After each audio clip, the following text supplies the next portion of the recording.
sir? Yes po sir, alarming nga po talaga na ang ginagamit po sa pag-courier, mute po, or yung nagde-deliver po, or ginagamit na magbenta is yung mga kabataan. And kagaya po ng mga nasabi ko sa previous na interviews natin, may tatlo pong approach sa paglaban po sa illegal na droga. Ito yung demand reduction, supply reduction, tsaka harm reduction. So dito po papasok yung... So itong ginawa po natin is yung supply reduction. We keep the illegal drugs away from the people. So nagkandak tayo ng bypass para hindi na po madamay itong mga kabataan. And second, yung demand reduction naman. Kasi ngayon alam na natin na ginagamit yung kabataan, nagbebenta siya sa harapan po ng paaralan.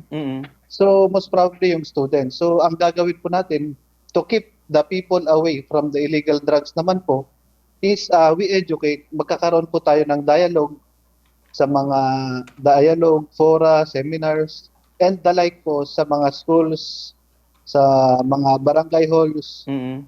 Na ang audience po natin is itong mga kabataan. Yes.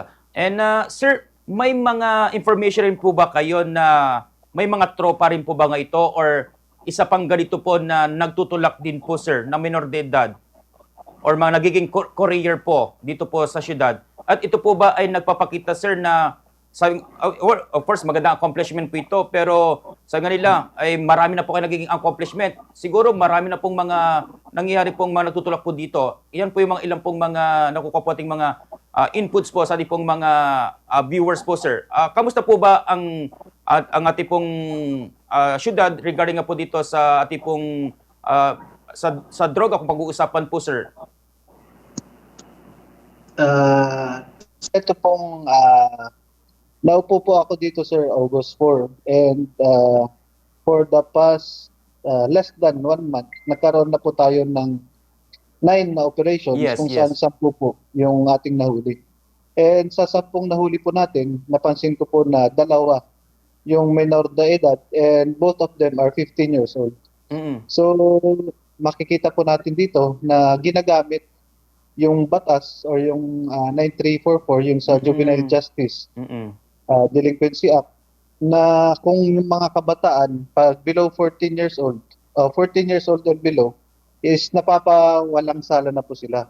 Pag 15 years old to 17 years old naman po sila, magkakaroon po ng case study ang CSWDO para i-determine kung may discernment or may sapat na kaisipan para gawin po yung aktibidad na ito. So,